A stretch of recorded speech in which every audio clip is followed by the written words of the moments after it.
I can remember the moment my life changed forever. I had an epiphany one morning, and nearly every detail of that moment is burned into the hard drive of my brain.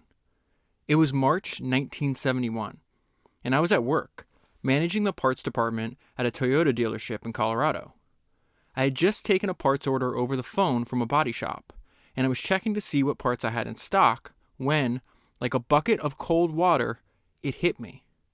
Here I was, 27 years old, married with 2 children and one on the way, and I was responsible for raising and supporting those children, providing food and shelter and college and housing and much more, while preparing for old age and retirement. And I realized I had nothing to fall back on. I had no college education, no special training.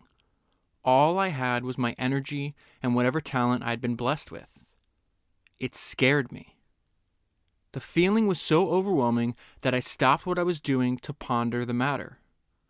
I decided I had to be extremely good at something, and the thing I was best at was being a Toyota parts manager. That night, I worked until 10 p.m. It was the start of my 90-hour-a-week work schedule. From that moment on, I began working from 7:30 in the morning until 9, 10, or 11 at night, 6 days a week. I did this for 20 years. I reasoned that other dealers had the same parts and roughly the same prices to offer. I believed service and hustle were the things that would set me apart. I would simply outwork them. I would become so good that it could not be denied. I was obsessed with doing everything I could and accomplishing as much as I could. It was difficult for me to go home with work undone. I wanted it to be done for the next day.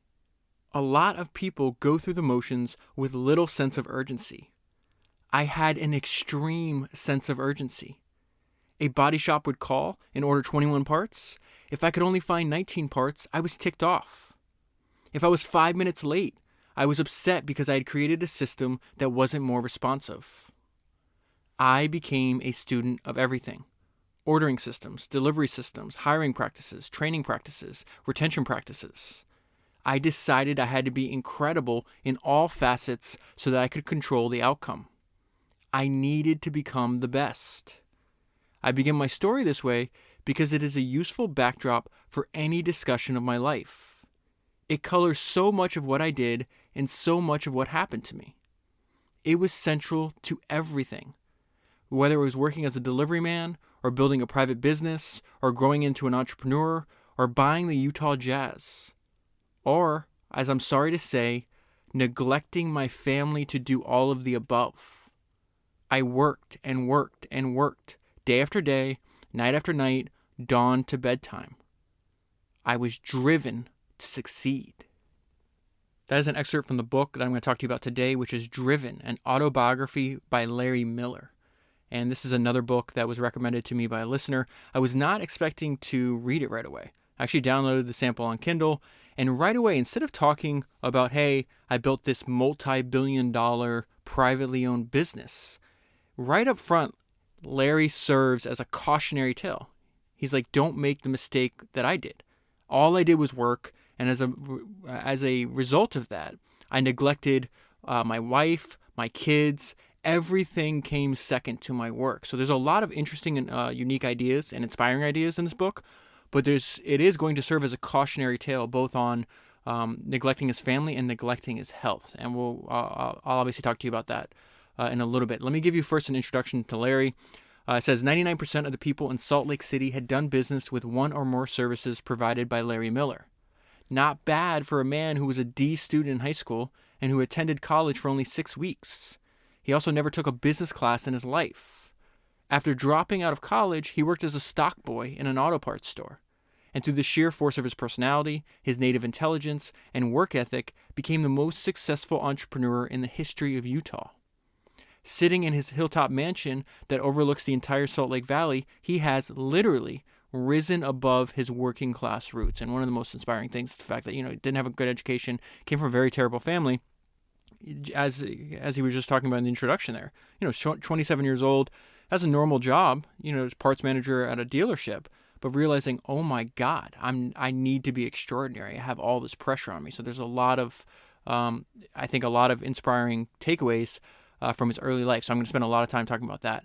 Let me go back to this real quick, though, and give you an overview of his business. So it says, on May 1st, 1979, he began operating a Toyota dealership in Utah, and he couldn't know what he was beginning.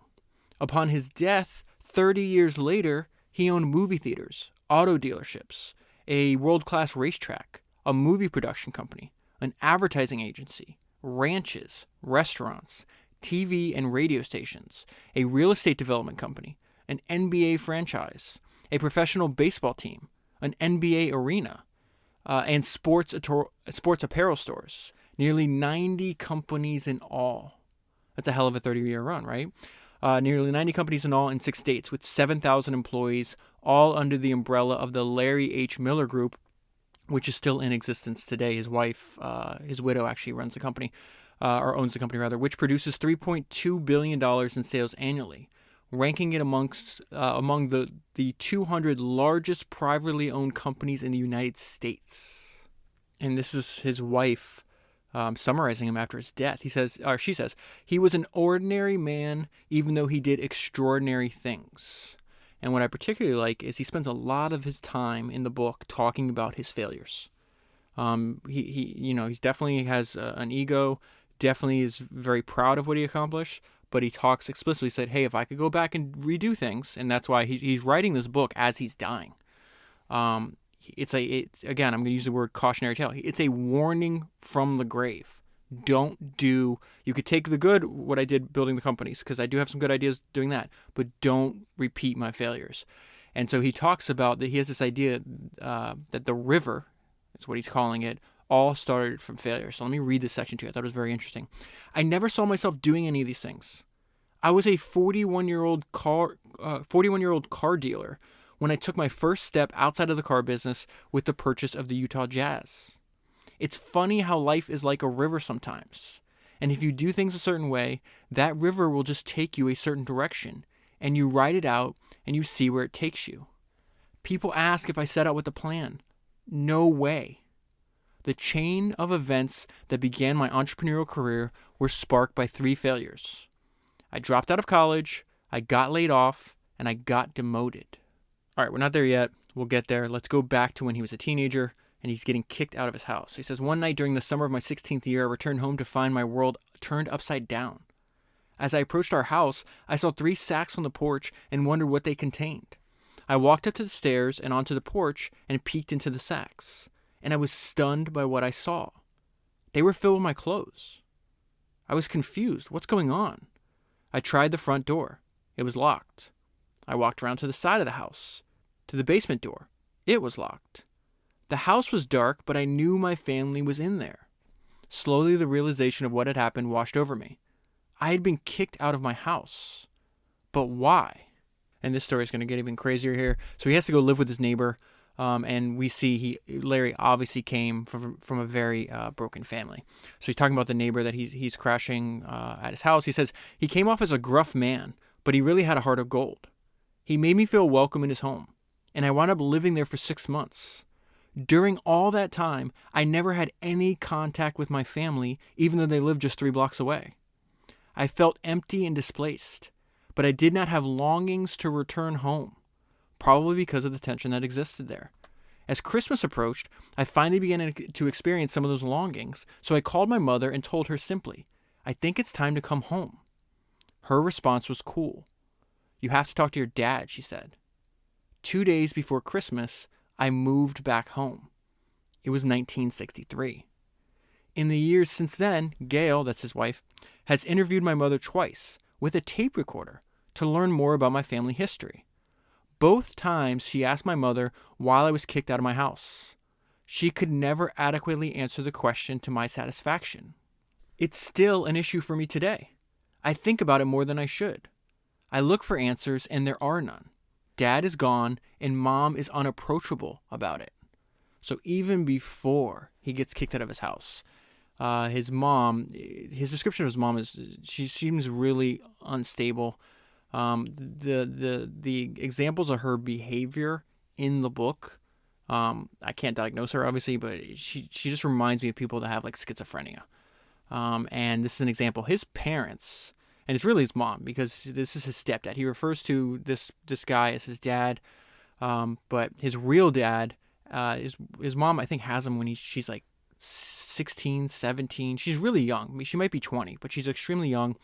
And she breaks up with Larry's biological dad, and part of the divorce agreement is that you renounce, like, you're not going to have, they have 2 kids together, you're not going to have any contact with them. So Larry's playing softball when he's 35 years old, and this guy comes up to him, he's like, "Hey, Larry, I'm your dad." That's another just strange example or experience that Larry had throughout his life. But let me go back to this point where his mom calls the cops on him more than once. And so let me just tell you a little bit about this, because this is just wild. Even before I was kicked out of the house, the police took me from my home on 2 different occasions, though no one could ever tell me what crime I was supposed to have committed. One evening, a police officer knocked on their door. My mother answered and then stepped aside as he entered the house. It was immediately clear that she had been expecting him. The cop, whose name was Willie, was very cordial. "You're Larry Miller," he began. When I agreed, he said, "I need you to come with me." I was confused. I followed him as we walked to his car, which was parked on another street. He drove me to the Juvenile Detention Center, which is another name for prison. Inside the building, Officer Willie told me, "The word your parents are using about you is incorrigible. You're impossible to manage." I ventured a question. What have I done? This question hung in the air and died. I was checked into the facility, and there I stayed for 3 days. I never went to court, and no one ever told me what I had done. My parents had simply called the cops and told them to haul me away. This reminds me of one of my favorite entrepreneurs that I discovered through this podcast is Yvon Chouinard. And he has this great quote, and he says, "If you want to understand the entrepreneur, study the juvenile delinquent. The delinquent is saying with his actions, 'This sucks. I'm going to do my own thing.'" In Larry Miller's case, this is literal. And if you haven't listened to the 2 podcasts I've done on Yvon, they're Founders number 18 and Founders number 60, and I have another book of his that I'll do again in the future. He's the guy that started Patagonia, which is one of the largest privately held businesses in the world. But he's got a very unique business philosophy that he expresses in those books. All right, let me go back to the second time, though. I'm not done with going back to how dysfunctional this environment that Larry grew up in is. It says this is another time that he went to juvie. And the reason I'm going to include this section is because now he directly ties this experience to how driven he becomes later in life. And I think his realization or his takeaway from this experience might be, even though you might have never gone to juvenile or jail or prison in general, I think it's relatable to a lot of people, and I'll get there in a second. It says, "I was taken again to the Juvenile Detention Center for several days. I don't believe I broke a law, and I was never charged with doing so. I have been bitter about it ever since." And this is such an important sentence to me. Whose parents call the police on them? My childhood ended there. I had another epiphany of sorts. I realized that while I was in detention, that I did not feel compelled to regain my freedom and to return home. Although I didn't like detention, home was not much better. I wasn't overly stressed that I was there, and the realization of this disturbed me. I have wondered if this is now comes to what he's taking away from this experience that I think is translatable to a lot of other people. I have wondered if the things I've accomplished over the years in my typically maniacal and driven style didn't come about as a result of my not wanting ever to lose control of my own destiny again. And this is, of course, a main theme that runs through almost all of these biographies, is the desire for control, for independence and control. Going back to Larry here, there have been many times in my life when I refused to leave any deal undone so that I would never again have to be subject to the whims of others, whether it was parents who wanted to jail me or a boss who wanted to fire me. And this is probably the most important sentence of this entire section. I had experienced vulnerability and I didn't like it. So not only surviving this dysfunctional environment adds to its drive, but this is also something, unfortunately, when you're raised, and I think this may be more common than it is not, unfortunately, in our species, is that there's a lot of broken parents that are unable or unwilling to fix themselves, and so they pass through generations terrible habits. So, You might have been raised, some kids are raised in a terrible environment, and then they have kids and they just duplicate or copy what they see. And it only takes one person to break this generational curse, is the way I would see it. This is Larry's wife on Larry's relationship with his mother, and this is after Larry dies. Listen to this. This is wild. He struggled with his relationship with his mother all his life. In the end, his mother was not aware that he was dying. He wouldn't let me call her. He didn't want to deal with her. He didn't have anything to say with her. Now, here's the problem, though. This is now Larry's wife continuing about not Larry, because Larry obviously didn't grow up in a loving environment, didn't realize that, yes, it's good to financially support your kids, but they also need you to be there. So he says when he had children, he wanted to give them the very best of everything. He believed his role was to provide what they needed. He didn't realize how important he was as a father and role model because he hadn't had parents who did that for him. Okay, so that's enough about the terrible family relationships. He does say, hey, I screwed up with my own kids. He wants to have like 23 grandkids, but he says, I was better with my grandkids. But again, he feels that the mistakes he made, when he talks later in the book about how he doesn't feel he feels his children are better with their children than he was with his own. So that, this trend of poor family life seems to have ended. I want to go back to his early life, though, because it's really important to understand. It was not obvious at all that Larry was going to be successful. And an indication of that, he starts dating his wife. I think they started dating in like high school. I think they met in middle school. And when he was in high school, and even soon thereafter, his future in-laws did not like him. They thought he was a loser. So it says, her parents didn't like me, and I didn't blame them. I wasn't the kind of kid a father and mother wanted their daughter to marry. They considered me a ne'er-do-well, which is just a complicated way to say a loser. It was hard to argue otherwise. They pestered Gail about me. Why don't you date someone else? Now this is where it turns around, though.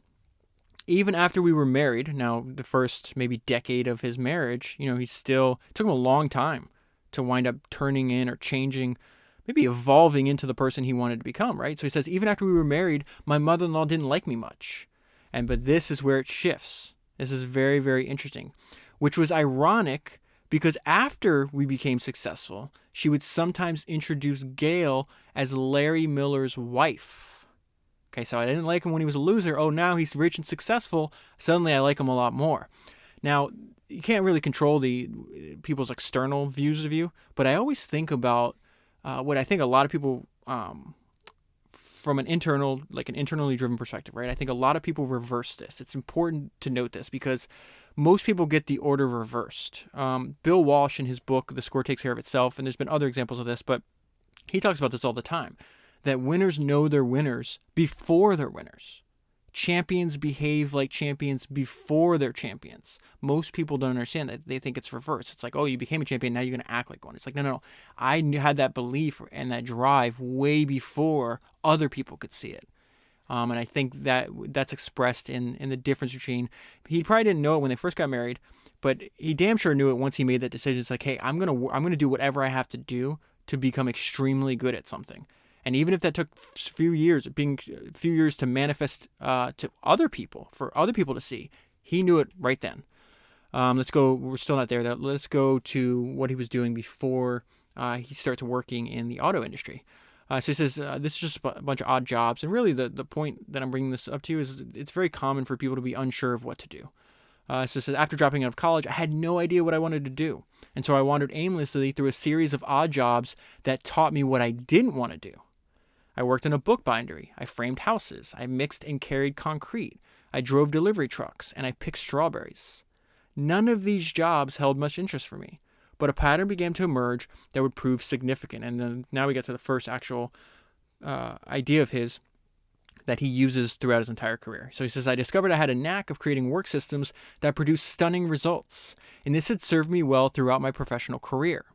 So this section is a lot longer. I'm going to skip over and just give you the punchline. He's working at a company. They have to pack records into boxes and then ship them out. Okay, so he figures out a way to 10x the amount of records they could pack per hour. And this is essentially what the main point is.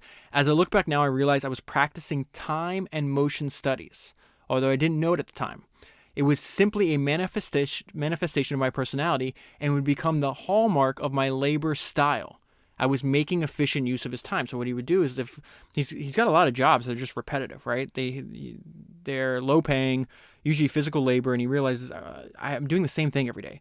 So he actually does something that's really smart. He steps back and analyzes every single section of the task that he has in front of him, and realizes, hey, there's faster ways to do this. So he calls that time and motion study.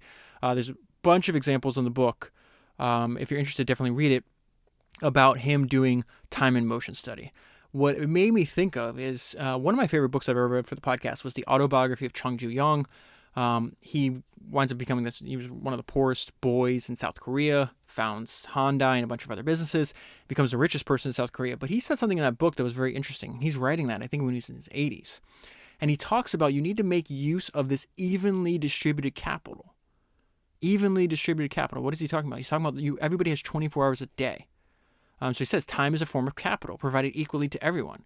If I can be considered a successful person, it's only because I made the best use of this evenly distributed capital. So Larry would agree with that statement as well. Best use of the evenly distributed capital for work. He definitely didn't use the best use of that for other areas of life, mainly family and health. Okay, so through a series of these jobs, he just keeps getting, normal basic jobs. He doesn't have a college education. He doesn't consider himself that smart yet at this point of his life, but he starts working for a auto parts store, and this is where he gets the experience, and eventually starts working for dealerships, and he's going to be promoted up the ranks of the dealership. Then he's going to get demoted, and then that's going to make him jump to buy his first car dealership, and that's going to lay the foundation for this gigantic private company that he builds. But I just want to pull out a few sentences here, because I thought that this was very interesting, how he framed why he was working so much. And this is before he decides, hey, I'm going to work 90 hours a week or whatever it was. So he says, I was soon working 7 days a week, every hour they were open, for 4 months. So he did this previous in his life, but he didn't always do this. Once he has that epiphany that I talked about at the very opening, then he carries that on for 20 years. But this is the reason he says this. So listen, I'm working all these hours, and he says, I was doing this so I could learn. So he's putting in more hours so he can learn faster. And what was the result? Within a year, I was doing the hiring, firing, scheduling, and ordering of parts. So he's going to jump around. He's dealing with a lot of poorly run businesses, he's being taken advantage of. Essentially, he gets cheated by 5 different employers before he finds one that he's going to work for 8 years. And a lot of the cheating comes to usually has to do with pay or hours or promotions. So promises were made to him as an employee from his employer that are not kept. And so when that happens repeatedly, he'll jump. But really, the takeaway is, as I discovered so often early in my career, businesses often don't take care of their employees or provide them with proper support. So having had that done to him when he was young, didn't have a lot of resources, he felt he was being taken advantage of. And in the book, he talks about, hey, if I ever get an opportunity to run up my own business or to have employees, I'm going to make sure I don't do that. So his next boss actually does what he said he would do, and this allows Larry to stay with him for 8 years, and to actually develop the skill set that he's going to need to apply to his own business. So this is a very important part of his life, and he's managing the parts in a dealership. Was his specialty before he runs the entire thing. So he says, we went from 961st in the nation in part sales to first in 28 months. We set records every month. And he's got some good ideas here, which I'm going to tie to some previous entrepreneurs too. We not only became the first Toyota parts dealership to reach 1 million in annual sales, but we reached 2 million before anyone else reached 1 million. And we became the first to reach $3 million in sales as well. When I took over the job, Gene, my boss, told me, we're going to hand you the ball. Well, I ran with it.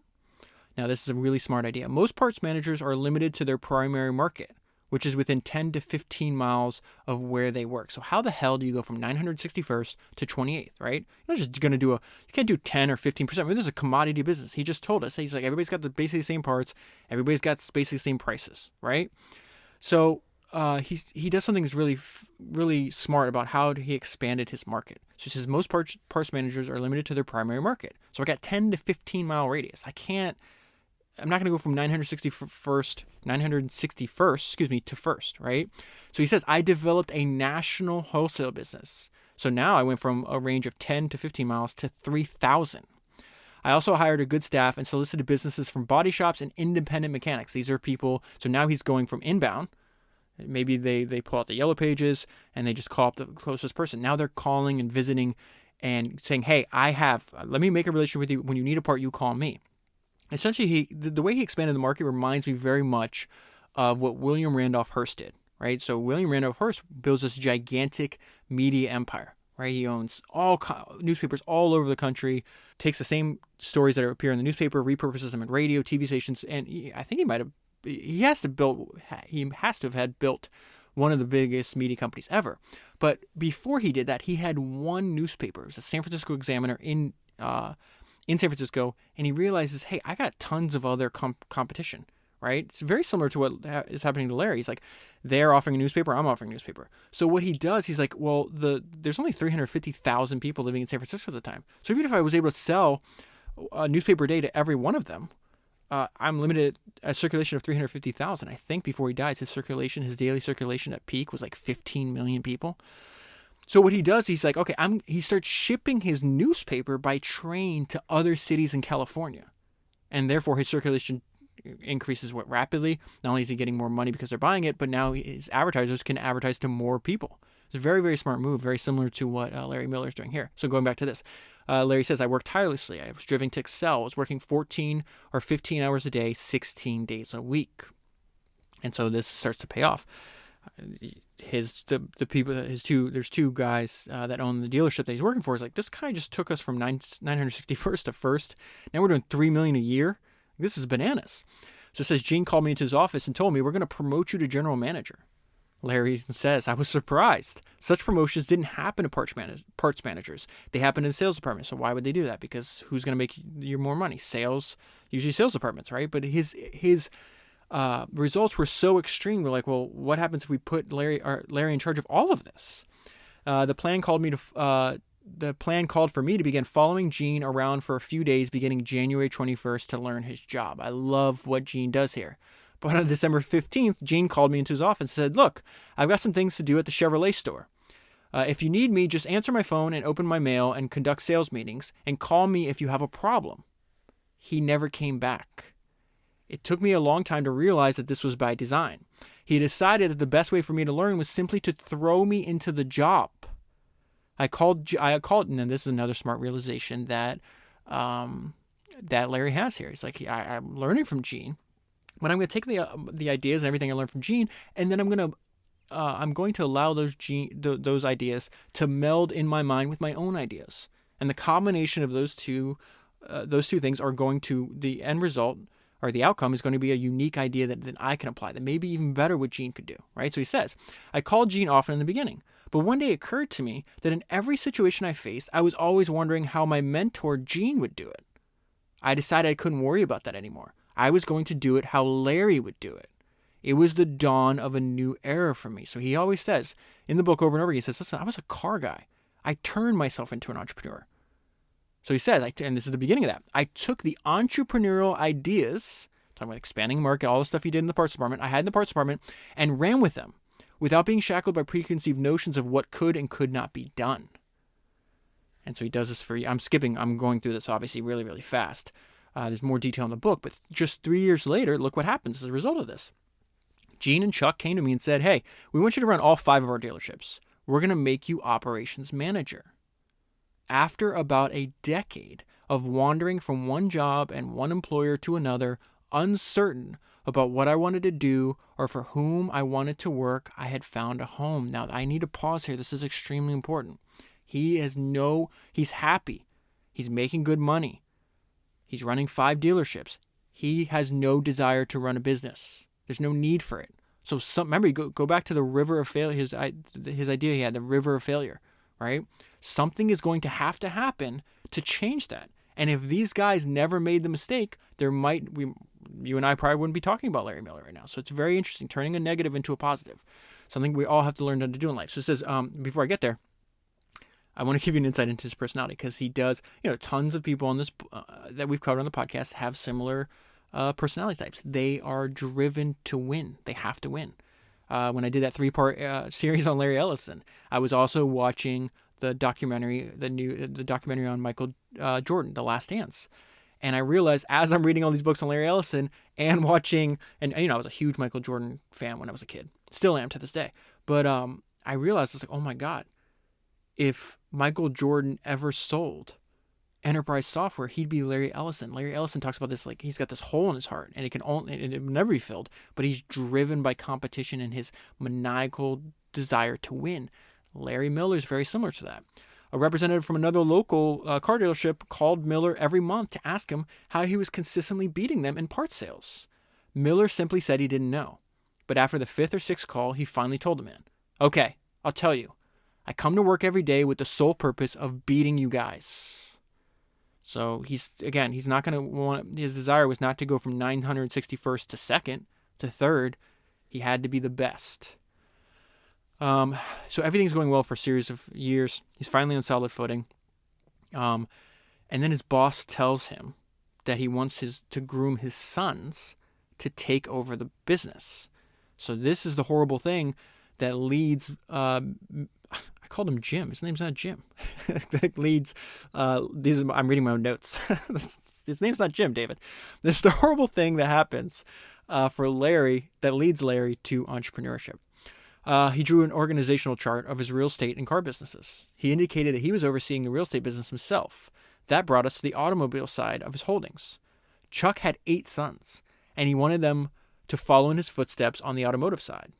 The bottom line was he was going to put his sons in charge of the automobile dealerships, and I was being demoted to general manager of one store with no cut in pay. So here's Chuck's mistake. He's like, listen, I love Larry. He's great. But, my son's got to come in here. I want you to train him. I'm still going to pay you. Listen, Chuck might be thinking, this is going to be good for you. You have the same amount of pay, but less work. That's not the kind of person Larry was.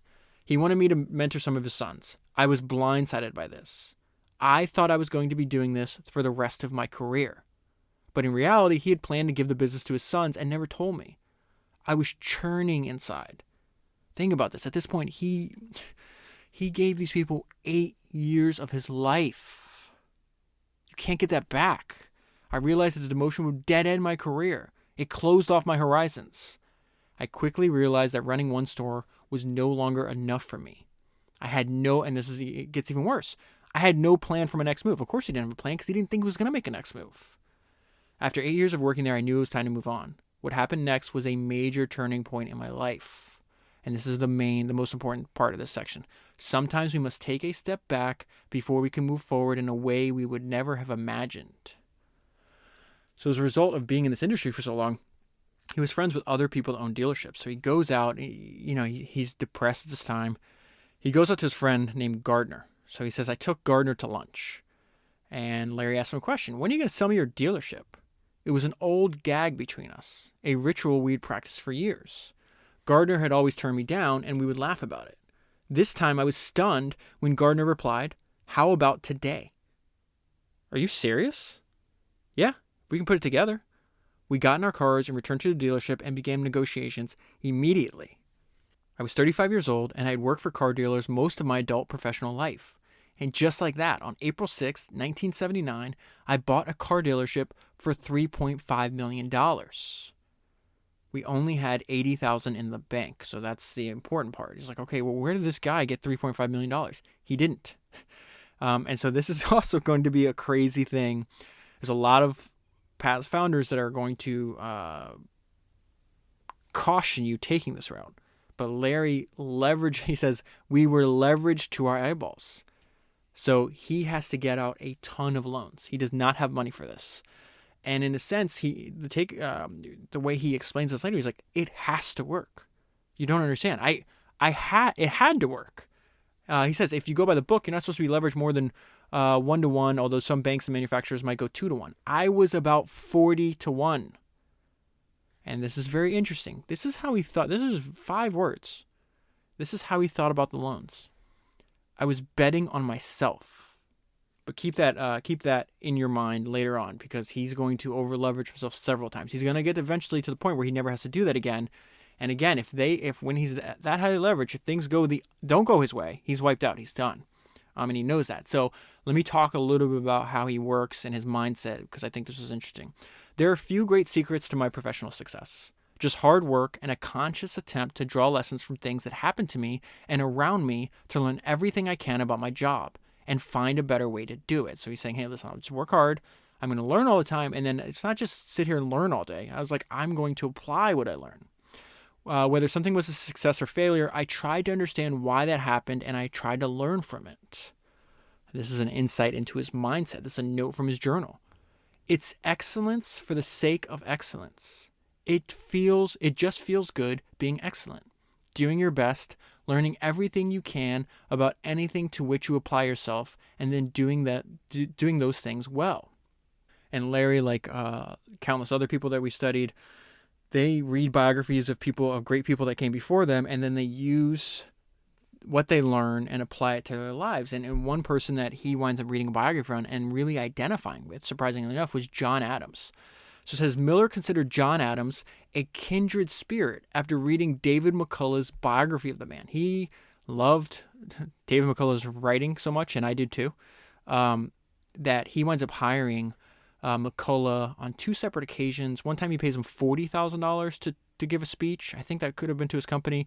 And the second time, I think he paid him $50,000 to come speak. And I think that might have been to students or some kind of charity organization. But he really loved McCullough's writing. I'll get there in 1 second. So it says, in Larry's copy of the book, he marked a quote that Adams made late in his life. And this is a quote from John Adams. I sleep well. My appetite is good. I work hard. My conscience is neat and easy. I'm content to live and I'm willing to die, and I'm hoping to do a little good. This perfectly described Miller near the end of his life. He also marked this passage written by McCullough. Through all his life, Adams would be happiest when there was a clear purpose to his days. And he says that this was Miller too. So McCullough, the reason I recommend McCullough's books is because there's some biographers that just go way too deep with detail. I don't need to know the colors of the subject's grandmother's curtains in her room. It's just too much, okay? McCullough has the ability to write succinct biographies. So I always say a book that I can recommend to anybody that wants to do anything hard in their life is the Wright brothers. McCullough wrote a fantastic biography of the Wright brothers, and you can read it in a weekend. I bet you it's less than 300 pages. I don't have it in front of me. It's Founders number 28, if you haven't listened to that. I just read, and then more recently I just read McCullough's biography. It's a biography on Teddy Roosevelt. It's Founders number 156, but I think it only covers like the first 26 or 28 years of Teddy's life. And again, it's not 900 pages. So McCullough does, I think that's what I appreciate about his writing. And I haven't read the John Adams book. He's got a bunch of other ones that I might read, but the ones I've read were succinct. There's other historical individuals that Larry was inspired by and tried to pattern himself after. One of them is the person I just mentioned, Theodore Roosevelt. So the author of this book says Larry lived his life according to this quote from Theodore Roosevelt. Far better is it to dare mighty things, to win glorious triumphs, and be checkered with failure, than to take rank with those poor spirits who neither enjoy much nor suffer much, because they live in the gray twilight that knows no victory nor defeat. And right around this part, Larry writes, I decided that being mediocre is no fun. I want to talk to you a little bit about why he's doing what he's doing.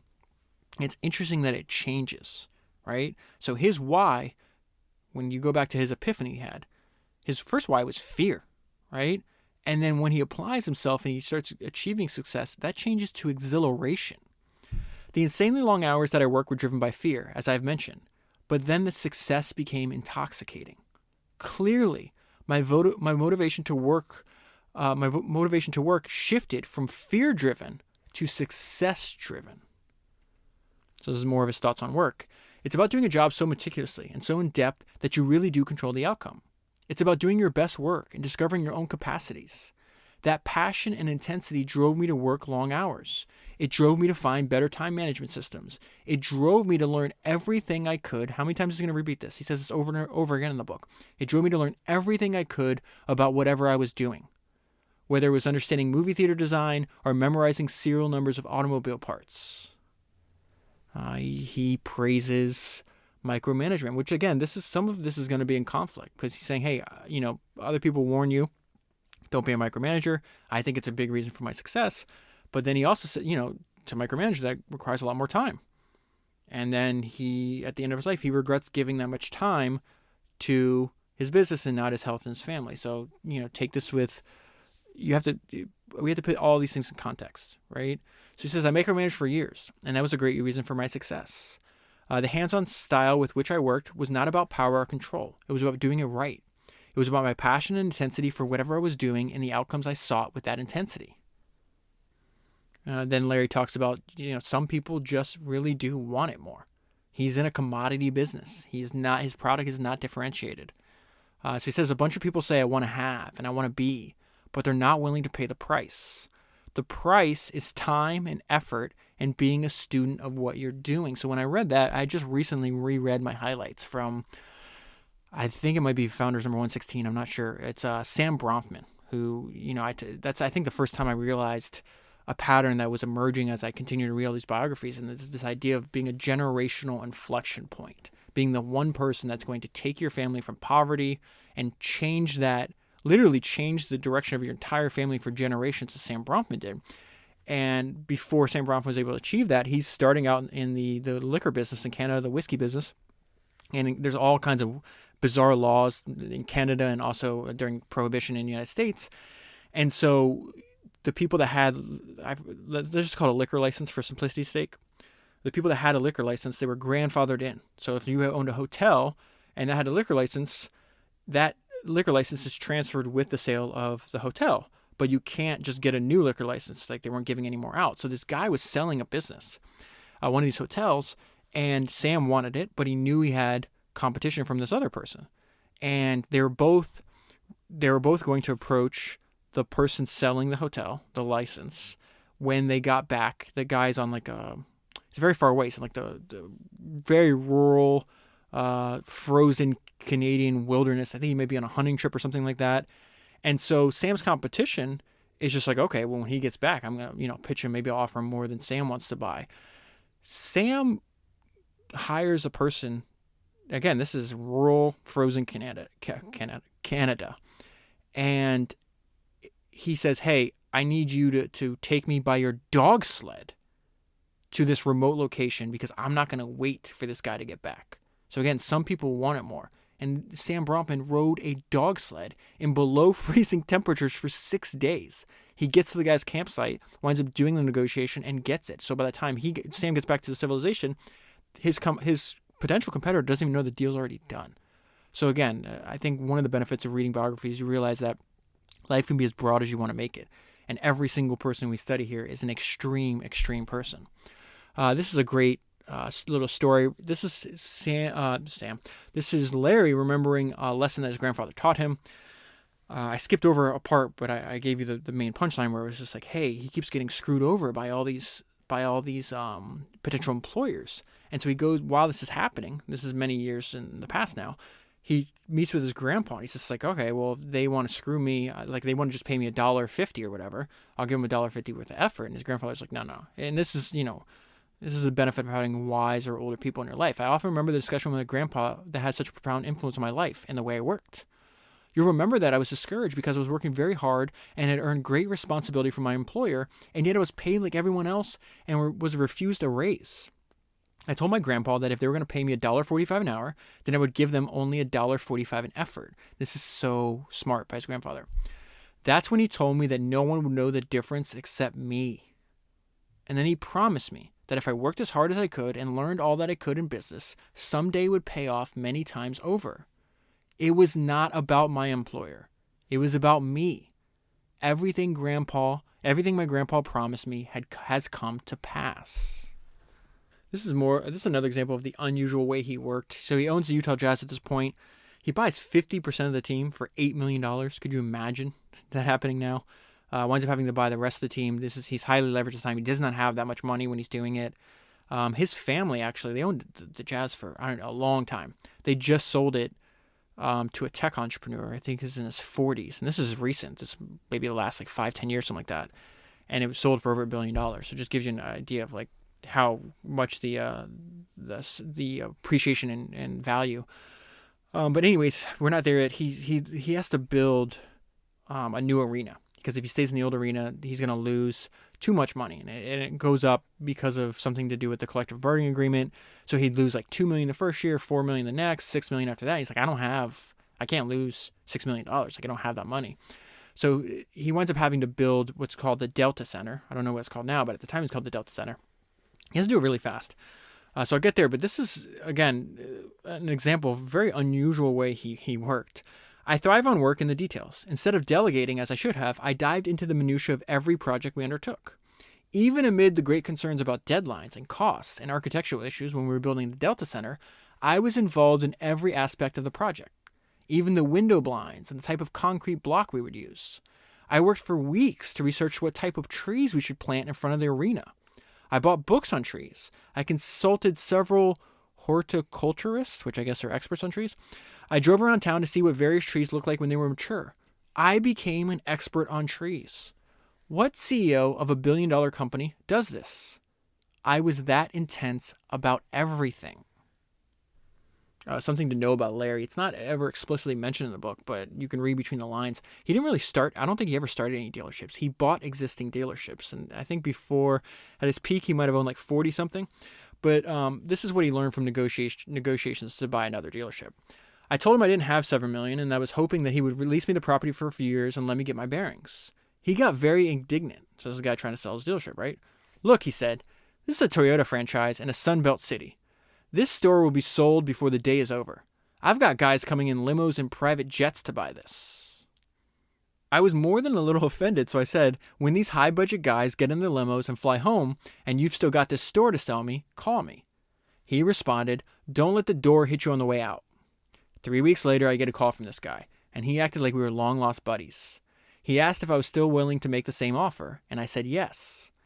This transaction taught me a principle that I've employed many times since then. Establish what something is worth to you, whether you're buying a hubcap or a large dealership, and then stick with it.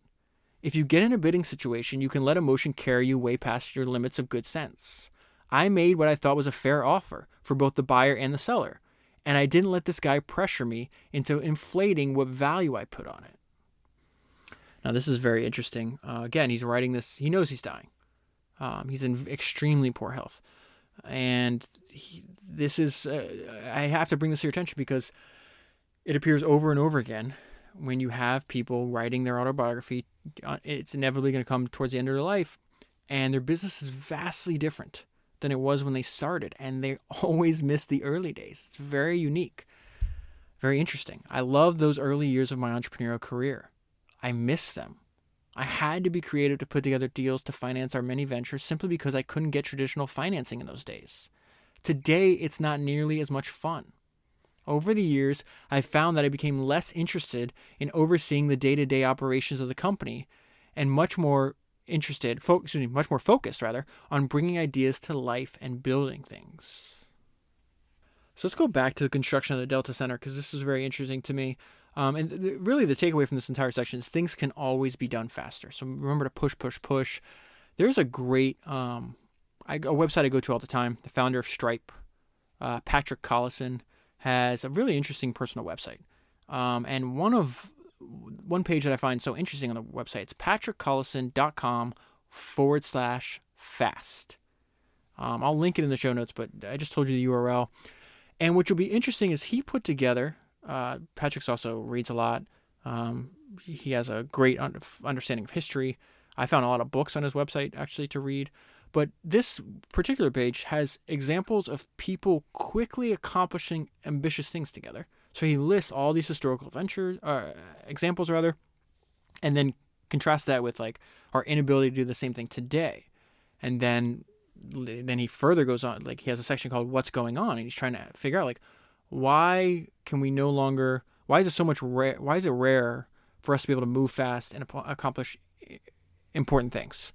And he's never said this explicitly, but I imagine his interest in this is because it's what he's doing. He's building, Stripe is a multi-billion-dollar private company at this point that I'm recording this, but he's trying to get a group of people together to quickly accomplish ambitious things together, right? Because not every single one, but there's a lot of examples where you understand that success is a function of time, that we all have limited time and we need to go as fast as possible. That doesn't mean we're rushing through, but it means we're taking it seriously. Think of Jeff Bezos's motto for his space company. It's Latin. It translates to step by step ferociously. It's like we're going to be patient, but we're going to be very purposeful in the actions that we take, and if we can get them done faster, we're going to do them as fast as possible. So take a look at that page. It's very interesting. But this is an example of that when Larry's building the Delta Center, because again, if he doesn't get this done, this could be a tens of millions of dollars mistake. So it says, now for the difficult part, construction. Time was not on our side. Every year we remained in the Salt Palace, I would lose lots of money because of escalating salaries. $2 million of losses in the first year, $4 million in the second year, $6 million in the third year, and so forth and so on. There was no way around it. I could handle the losses for the first couple of years, even though I didn't like it, but I was not in a position to lose $6 or $8 million. I had to get the arena done before the start of the 1991 season, or I would take those kind of losses. It was now May of 1990. We had 16 months to get this thing done, which I learned is nearly impossible for the construction of a 20,000-seat arena. I had assumed that once we had the go-ahead, once we gave the go-ahead to the architects to begin designing the arena, the plans would be finished in 6 to 8 weeks and we could start building. But it quickly became clear to me that such expectations were unrealistic. So I asked the architect, if I locked you in a room and said, don't come out until the plans are done, when would I see you? And he said, 14 to 15 months. Well, we've got to build when we're designing then, I said. I didn't even know this was possible. This is known as fast tracking. In other words, the owner's conception of the building, the architect's design, the engineer's designs and calculations, and the construction of the building all occur at the same time. You build while you plan, with the planning and design staying just one step ahead of construction. For instance, when you pour the first level floor in one corner of the building, the other corner is being excavated. An hour before the concrete is poured, changes are being made. That just makes me nervous reading that. The crews worked around the clock during much of the project. They would build forms at night so they could pour concrete during the day. It got so cold that winter that we were unable to pour concrete and had to shut down for 2 weeks. But other than that, it was full speed ahead. We expected it would take 12 weeks to do the roof system. We did it in 29 days. The Delta Center was completed on October 4th, 1991. We built the arena in 15 months and 24 days. By far the fastest construction of a major arena in the United States, and that included the 2-week shutdown for cold weather. It took longer to finance the building than it took to build it. And it's important to point out, this just wouldn't have happened if he just accepted everyone else's time limits. When he was building this construction, it reminded me of the conundrum that the Dodge brothers found themselves in when they were building their factory. So if you remember, this is back on Founders number 119.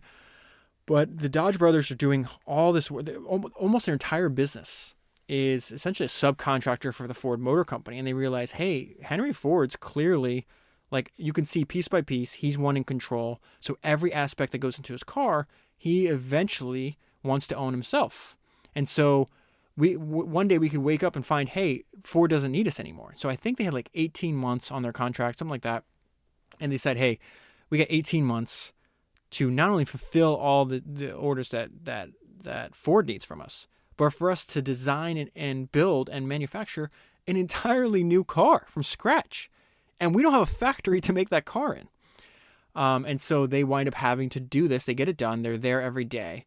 There's a lot of lessons in that book. If you haven't listened to that podcast or read the book that I think are very valuable. But I just remember them being very, there's a quote by one of the Dodge brothers where he says, I'm thoroughly disgusted with them. So he's talking about the subcontractors they hired to build this factory. They seem to think that it makes no difference whether they finish the work this year or next year, as long as they get it done. And I think the reason I want to include that quote is because I think that's the attitude of most people. Most people don't understand that how important that speed is a function, like your success is a function of how fast you can go. That's my hypothesis on why Patrick spent time. He's running this huge company, why he would spend time organizing all this information and using it as a resource not only for himself, but enabling that resource for other people. Is like, things can always go faster than you think they can. And by using historical examples, like, it can motivate you. It gets you out of that, time, things just take as long as they think. It's like, no, you can manipulate how fast they go. You can speed them up. And the example in this book of Larry Miller speeding up the construction of the Delta Center is an example of that. So after this is the last time he has to go all in. And he says, I marvel at the chain of events that changed my life so dramatically. I was a career car parts manager and general manager. I was steeped in the car business and thought that's where I would spend the rest of my professional life. Yet within 6 years, almost the day after I bought my first car dealership, I owned half an NBA franchise. A year later, I owned it all. Even when I wasn't certain how I was going to accomplish something, such as pay off all the debt, I had developed enough confidence in my abilities to know that I would find a way. When David Stern, this was the commissioner of the NBA at the time, when David Stern came to town for the arena topping off party, he asked me, "How long are you going to keep playing for table stakes? You put more than your net worth on the line when you bought the first half. Then you put way more than your net worth on the line for the second half, and now you building an arena by yourself and putting it all on the line again." And so this is Larry telling us, I never had to do it again. Okay, so even as interesting and all that is, I think now we finally reached what to me is really the most important part of the book. And so he's going to talk about the decisions he made during his life and what he would do differently. And this is on working every hour of the day. It made me successful. It made me a failure too. I missed most of my children's youth. I missed ball games and science fairs and back to school nights. I missed the first day of kindergarten and playing catch in the yard. I missed dinner at home with my wife and kids. I didn't take any time off. I worked all the time. I worked 6 days a week, and on Sunday I played softball. As Gail likes to say, I didn't go to my kids' ball games. They came to mine. And even when I was at home, I wasn't really there. Greg, our oldest child, says he learned that when the door to my home office was shut, you didn't open it. And if it was ajar, you entered at your own peril. Gail says that if there was a family problem, I would get really angry and make it worse. So she just didn't tell me about it. So I want to pause and interrupt. I just had this thought too, because it's, a guy living in an 18,000 square foot house overlooking the city, one of the most famous and widely admired entrepreneurs in his city and state, and yet his kids are realizing he's not happy. Your kid can't even come into your office without you getting mad. Okay, let's go back to this. By the time a problem reached me, it had already spiraled out of control, and I would step in and overreact. The kids were in bed when I got home from work. The only time I saw them was church on Sunday or at my softball games. When they were young, Gail would bring them to the dealership in the evening, and we'd go out to dinner, and then afterward, they'd drop me off at work again. And then now he's going to go into the effect. Now, okay, so that's his kids. What about his marriage?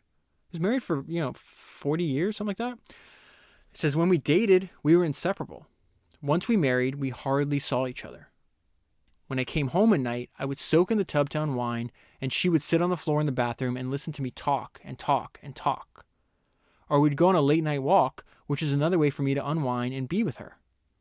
I would have Gail walk me to the car in the morning to see me off to work. These were our dates. The great irony of my life is that I originally began working those long hours to benefit my wife and kids, but I wound up hurting them. The children suffered without a father figure in the home. Most of them were strong-willed and angry, and some caused trouble and did poorly in school. 4 of our 5 children did not graduate in the traditional way. I look at it now and wonder, what was I thinking? After one of these belated realizations, I asked Gail, why didn't you tell me? She said, I did. You weren't listening. She tried so many times to get me to slow down or be home more. But after a while, she decided 2 things. It made no difference, and it was actually easier not to have me home. I was so wound up all the time that I was difficult to be around. I didn't know how to be a father. As I achieved success in my career, I felt safe and confident in that environment. I knew what I was doing. As a husband and father, I viewed myself much more as a breadwinner than as an emotional leader.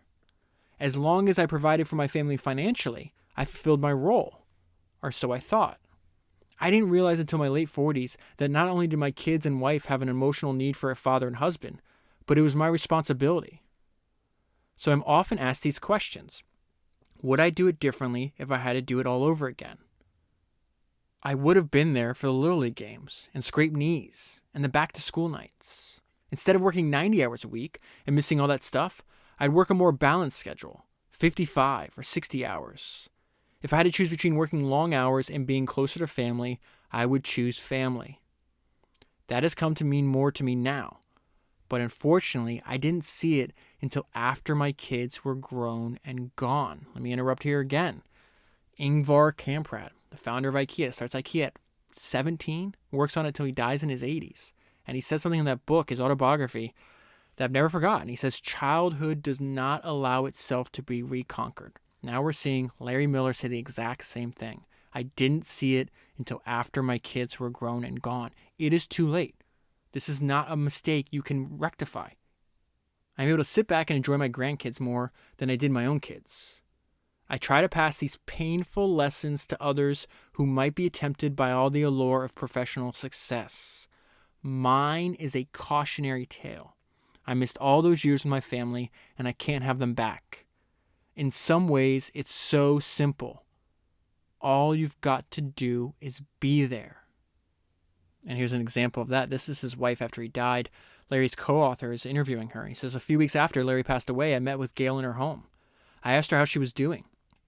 With trademark Miller candor and tears, she said, I don't want to sound cold, but I've been waiting for him my whole life.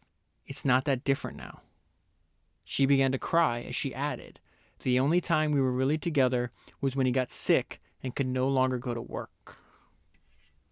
Okay, so that's a regret for his family. This is another regret. He did not take care of his health. You can see pictures of him.